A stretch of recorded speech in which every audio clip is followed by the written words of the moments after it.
Hello SSC 26। তোমাদের higher ম্যাথের যে ধারাবাহিক ক্লাসগুলো হচ্ছে, আজকে তার হচ্ছে 5 নম্বর ক্লাসের। আজকে যে সিকিউবটা নিয়ে আসছি, এটা হচ্ছে যশোর বোর্ড 2022। সো তোমরা এর সলভ দেখো। এখন এখানে আমার উদ্দীপকে এ এবং বি এর মান, দুইটা মান দিয়েছে। এ সমান বলেছে যে P plus P square cube plus p cube Q square একটি গুণোত্তর ধারা, আর বি তে একটা অসীম ধারা দিয়ে দিয়েছে। ক নম্বরে বলেছে যে 5.123 কে সাধারণ ভগ্নাংশে রূপান্তর করো। এখন দেখো, যখন ক নম্বরে আমার যে মানটা দেওয়া আছে সেটা হচ্ছে কি যে 5.123, আর যেহেতু মাঝের সংখ্যার পৌনঃপুনিক নাই, তার মানে আমাকে ধরতে হবে কি এর উপরেও একটা পৌনঃপুনিক আছে। তাহলে এইটাকে আমি কি লিখতে পারি দেখো তো, 5.123 এই যে ইনফিনিটি পর্যন্ত এভাবে কি লেখে। যদি ফাইভটাকে যদি আলাদা করতে চাই, তাহলে 5 প্লাস 0.123 তারপরে হচ্ছে কি 123, এভাবে কি আমি লিখতে পারি। এখন দেখো তো, এখানকার যদি একটা ধারা আকারে লিখতে চাই, তাহলে এই যে ফাইভটা রেখে দিলাম, রাখার পরে জিরো, এটাকে যদি একটা ধারা আকারে লিখতে চাই, তাহলে প্রথমে দেখো তো 0.123 প্লাস এই যে তিনটা সংখ্যা আছে তার জন্য কয়টা শূন্য হবে, তিনটা শূন্য, তারপর আবার 123 প্লাস। এখন দেখো তো মোট সংখ্যা হচ্ছে কয়টা, 3 আর 3 6টা, তার মানে জিরোর পরে 6টা শূন্য, তারপর হচ্ছে 123, এভাবে কি আমাকে ইনফিনিটি পর্যন্ত যেতে হবে। এখন এইখানে ধারাটা কিন্তু পেয়েছি জাস্ট এইখান থেকে এই পর্যন্ত। এখন এই যে ধারাটা পেয়েছি এর প্রথম পদ, অর্থাৎ এখান থেকে আমি যদি এর মান বের করতে যাই, সেটা কি হচ্ছে 0.123, আর আর সমান 0.000 ভাগ হচ্ছে 0.123, এর মানটা হচ্ছে 0.01, যেটা অনের চেয়ে কি এই মানটা ছোট হচ্ছে। এখন এখান থেকে আমি কি করেছি যদি আরেকবার বলি, তোমাদের যে ধারাটা মানে যে মানটা দেওয়া ছিল, এটাকে সাধারণ ভগ্নাংশে রূপান্তর করতে গেলে আমাকে ধারা আকারে আনতে হবে, মানে ভগ্নাংশ আকারে বানাইতে হবে আর কি। এখন এটার আমি 5.123 লিখতে পারি। এখন যেহেতু একটা পূর্ণ সংখ্যা মানে একটা মান সামনে আছে, ওইটাকে আলাদা করার জন্য 5 প্লাস আকারে লিখতে পারি। এখন এইটাকে একটা ধারা আকারে লেখার জন্য 0.123 মানটা লিখছি। এখন এখানে 123 দেখো তো, এখানে দশমিকের পরে কয়টা সংখ্যা, তিনটা সংখ্যা, তাহলে এখানে দশমিকের পরে তিনটা জিরো দিয়েছি। পরের পদে দশমিকের পরে কয়টা সংখ্যা, 6টা, তার জন্য এখানে কি 6টা জিরো দিয়েছি। এখন আমার এই যে মানটা পেয়েছি, এটা যেহেতু অনেক থেকে ছোট, তাহলে আমার যদি এখান থেকে এর সমষ্টি বের করি, তাহলে অসীমতক সমষ্টি যদি আমরা বের করি, অসীমতক সমষ্টি, তাহলে কি হচ্ছে দেখো তো, এ ভাগ হচ্ছে 1 - r, তাহলে এর মানটা হচ্ছে 0.123, আর এর মানটা হচ্ছে 0.001। এখন এই যে মানটা আছে 0.123, ওইটাকে যদি আবার ভগ্নাংশ আকারে লিখতে পারি, তাহলে দেখো তো এটাকে এভাবে লেখা যায় 123, এই দশমিকের জন্য এক, আর দশমিকের পরে কয়টা অঙ্ক, তিনটা, তাই আমি এখানে তিনটা জিরো দিচ্ছি। তাহলে এখান থেকে যদি এটা বিয়োগ করা হয়, তাহলে এটা হচ্ছে 0.999। তাহলে এটা যদি আমি লিখি, তাহলে কি হচ্ছে 999 ভাগ দশমিকের পরে এখানে যেহেতু তিনটা সংখ্যা, তাহলে এখানে কি কয়টা হবে, তিনটা। তাহলে এখানে কি হচ্ছে যে 123 ভাগ 1000 গুণ 1000 ভাগ হচ্ছে 999, তাহলে এটা এটা কেটে যাচ্ছে, তাহলে থাকলো হচ্ছে 123 ভাগ 999। এখন এটাকে যদি আবার ছোট করতে যাই, ভাগ 333, তাহলে এইটা হচ্ছে আমার জাস্ট যে বলেছিল যে সাধারণ একটা ভগ্নাংশে পরিণত করতে, এটাকে আমি কি করছি, শুধুমাত্র একটা সাধারণ ভগ্নাংশে রূপান্তর করে দিয়েছি।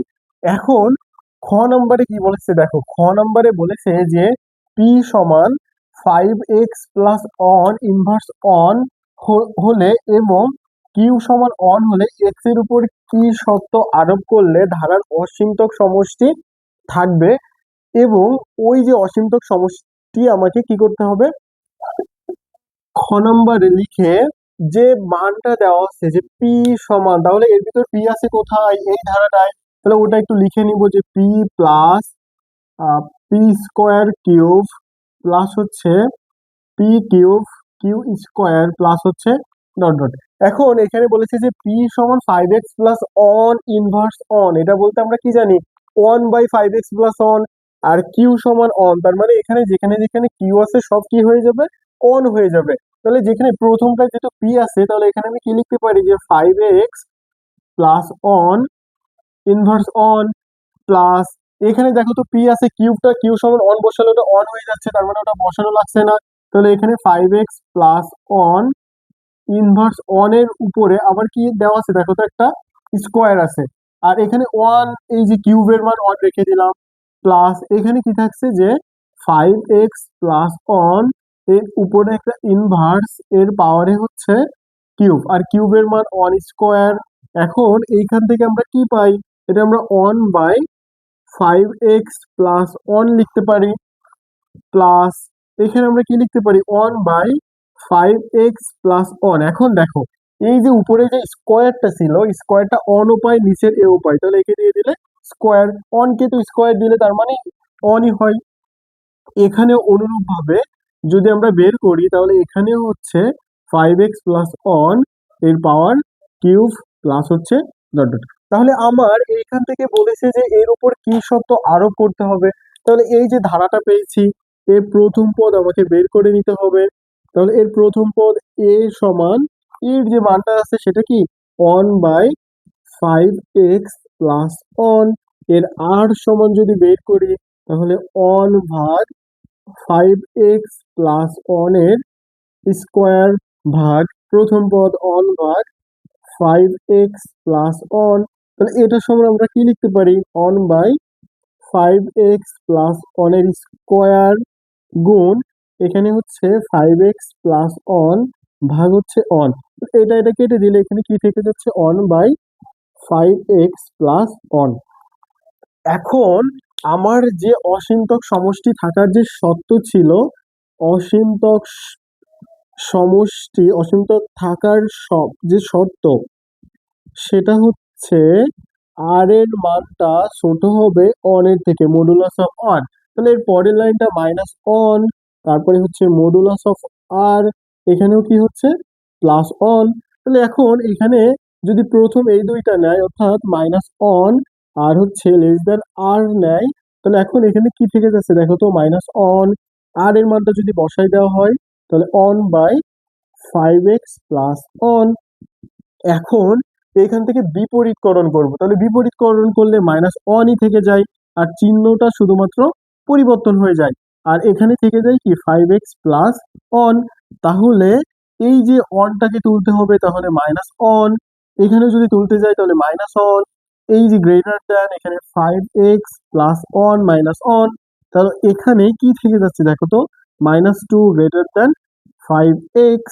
তাহলে এটাকে আমি এভাবেও লিখতে পারি -2, এখন 5টা উঠাই দিতে হবে, তার মানে 5 দ্বারা ভাগ করব উভয় পাশেই, তাহলে এখানেও কি থেকে যাচ্ছে -2 ভাগ 5।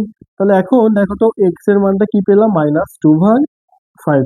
এখানে এই একটা শর্ত পেয়েছি, তাহলে আর একটা শর্ত হচ্ছে এই দুইটা, অর্থাৎ আর আর হচ্ছে লেস দ্যান অন, তাহলে আর এর মানটা হচ্ছে one by 5x plus on আর লেস দেন অন। তাহলে এখানেও বিপরীতকরণ করে দিলে কি হয়ে যাচ্ছে দেখো তো, 5x প্লাস অন, শর্ত উল্টে গেল, এখানেও অন। বিপরীতকরণ বলতে বোঝায় নিচেরটা উপরে যাবে, উপরেরটা নিচে আসবে, তাহলে 5x প্লাস অনটা উপরে চলে গেল, আর নিচে অন থাকাও যা না থাকাও তাই, আর এখানে অন বাই অন তার মানে কি অনই। তাহলে এখন এই যে অনটা আমার তুলতে হবে, তাহলে এখন এখানে 5x plus on minus on, এখানে অন মাইনাস অন, তাহলে দেখো তো কি থেকে যাচ্ছে 5x 0। তাহলে এই 5x টা তুলতে হলে এখানে কি থেকে যাচ্ছে 5x ভাগ 5 গ্রেটার দ্যান 0 ভাগ 5, তাহলে থেকে যাচ্ছে x গ্রেটার দ্যান জিরো। তাহলে আমি এখানে যে সত্যটা পেয়েছি সেটা হচ্ছে এই যে এই সত্য, অর্থাৎ এক্স লেস দ্যান -2x ভাগ 5। এখন বলেছিল কি যে সত্য যদি থাকে তাহলে এর সমষ্টি নির্ণয় করতে হবে। তাহলে এখন এর অসীমতক সমষ্টি যদি আমরা দেখি তাহলে সেটা কি হচ্ছে, এর সমষ্টি সমান a ভাগ অন মাইনাস আর। তাহলে এর মানটা কি পেয়েছিলাম, n by 5x plus on, আর অন মাইনাস আর এর মানটা পেয়েছিলাম একই 5x প্লাস অন। তাহলে উপরে যেটা ছিল আমি রেখে দিলাম। এখন নিচে হচ্ছে লসাগু করলে কি হচ্ছে, 5x প্লাস অন, এখানেও একই 5x plus on minus on, এটা কেটে যায়। তাহলে এখন এখানে থাকছে হচ্ছে 5x প্লাস অন গুণ, এটা উপরে উঠে যায় 5x প্লাস অন, আর নিচে চলে আসে শুধুমাত্র 5x, এটা কেটে যায়। তাহলে থাকলো হচ্ছে অন বাই 5x। আমার মূলত উত্তর হচ্ছে এটা। দেখো তো, যদি না বুঝে থাকে তাহলে কমেন্টে অবশ্যই। তারপরের গ নাম্বারে যেটা বলছে সেটা একটু দেখো।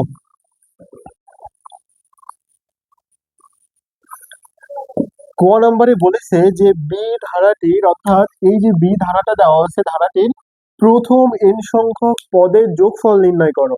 তাহলে এখন দেখো তো, দেওয়া আছে যেটা সেটা একটু লিখে নিবা, যে দেওয়া আছে আমার যে বি যে ধারাটা ছিল সেটা কি 2+2+2+2 প্লাস হচ্ছে ডট ডট। এখন এই যে এটা কোন পর্যন্ত আছে, n তম পদ পর্যন্ত, তাই না, যেহেতু ইনফিনিটি। এখন এর ভিতর থেকে আমি যদি 2 কমন নেই তাহলে এখানে কি থেকে যাচ্ছে দেখো তো, 1 প্লাস অন অন প্লাস হচ্ছে অন অন অন প্লাস হচ্ছে ডট ডট। এখন এই যে 2টা আছে, তাই না, এখানে যদি আমি প্রত্যেকটাই, যেহেতু একটা ধারা বানাইতে হবে, এটা কিন্তু কোনো একটা ধারার কোয়ালিটি হচ্ছে না। এখন কি করব, এই 2/9, তাহলে উপরেও যদি 9টা নিই, যেহেতু নিচে 9 নিয়েছি তার মানে এটা বোঝায় উপরেও একটা 9 নিতে হবে। তার মানে এই 9 আর এই 9 কেটে গেলে আগের লাইনটা ফিরে আসে। এখন এই যে 9টা নিয়েছি, এই 9টা প্রত্যেকটার সঙ্গে গুণ করে দিব। তাহলে ওটা ওখানে না লিখে প্রত্যেকটার সঙ্গে গুণ করে দিলে কি হয়ে যাচ্ছে দেখো তো, 9 প্লাস 9 এই যে এই আকারে থেকে যাচ্ছে। এখন এখানে যে 2/9 এই রেখে দিলাম। তাহলে এটা দেখো তো, 9 মানে কি 10 থেকে 1 বিয়োগ করলে, প্লাস 99 মানে 100 থেকে 1 বিয়োগ, প্লাস 9999 999 মানে 1000 থেকে 1 বিয়োগ, প্লাস হচ্ছে ডট ডট। তাহলে এখানে দেখো তো 2/9 রেখে দিলাম। তাহলে এটাকে এক সাইডে নিয়ে আসবো। তাহলে এখানে 10 প্লাস এখানে 100 প্লাস 1000, তারপরে প্লাস ডট ডট, যে এই যে মাইনাস অন আছে এখানে মাইনাস অন, এখানেও মাইনাস অন, এখানেও কি মাইনাস অন, এটা রেখে দিলাম। এখন দেখো তো, আমার এখানে যেটা আছে এটা আমি কি লিখতে পারি, 10 plus 10 square plus 10 cube plus dot dot, minus on minus on minus on, এটাও ডট ডট রেখে দিলাম। তাহলে এখন এই যে 2/9 রেখে দিলাম। এখানে যদি আমি একটা ধারা দেখি, এটা হচ্ছে প্রথম পদ, আর সাধারণ অন্তর হচ্ছে 10 স্কোয়ার ভাগ 10, তার মানে কি 10, যেটা হচ্ছে অনেক থেকে বড়। তাহলে এখানে সূত্র যদি সমষ্টি সূত্র বসাই দিই ডিরেক্ট, তাহলে কি হচ্ছে, r⁻n-1 ভাগ হচ্ছে r-1। আর এটা দেখো তো n তম পদ ছিল, তাই এখানে কি রেখে দিলাম, এই যে n রেখে দিলাম। Just মানগুলো আমি বসাই দিব, 2/9 রেখে দিলাম, এখানে সেকেন্ড ব্র্যাকেট রেখে দিলাম, এর মানটা যেহেতু প্রথম পদ 10, আর হচ্ছে আর এর মানটা হচ্ছে 10 স্কোয়ার ভাগ হচ্ছে 10। সেটা কেমন দেখো তো, r সমান 10 স্কোয়ার ভাগ 10, তাহলে ভাইরা এখানে কি থাকে, 10 থাকে। তাহলে এখানে হচ্ছে আর এর জায়গায় ওটা বসাই দিব, এই 10 এর পাওয়ার n মাইনাস অন, আর নিচে হচ্ছে আর এর মানটা, তাহলে আর এর মানটা 10 পেয়েছিলাম, 10 মাইনাস অন মাইনাস এখানে n। এখন দেখো তো 2/9, তাহলে এখানে থেকে যাচ্ছে, আহ, যদি দেখি উপরে হচ্ছে 10 আর নিচে হচ্ছে 9 ইন্টু এখানে 10⁻n-1 আর এখানে মাইনাস n, এখানে কিন্তু অবশ্যই একটা সেকেন্ড ব্র্যাকেট। তাহলে এখানে এই যে 2/9টা আছে, এটা কিন্তু এর সঙ্গেও গুণ হবে, এর সঙ্গেও গুণ হবে। তাহলে এর সঙ্গে যদি গুণ করে দিই তাহলে কত হচ্ছে দেখো তো, 20 ভাগ হচ্ছে 80 অন, আর এখানে থাকলো 10n-1, আর এখানে দিলে হচ্ছে 2n/9। এটা উত্তর রেখে দিলে আমার কি হয়ে যাচ্ছে। স্টুডেন্ট, তোমাদের যদি হচ্ছে এরপরে কোনো ক্লাসের প্রয়োজন হয় অথবা কোনো একটা ইউনিট নিয়ে প্রবলেম থাকে, যেহেতু তোমাদের এসএসসি পরীক্ষা চলে আসছে, সেটা অবশ্যই কমেন্টে জানিও। আশা করি এর পরবর্তী যে ক্লাসগুলো নিব তোমাদের চুজ করা যে কোনো একটা ইউনিট বা ওই ভিত্তিক একটা অধ্যায় নিয়ে চলে আসবো।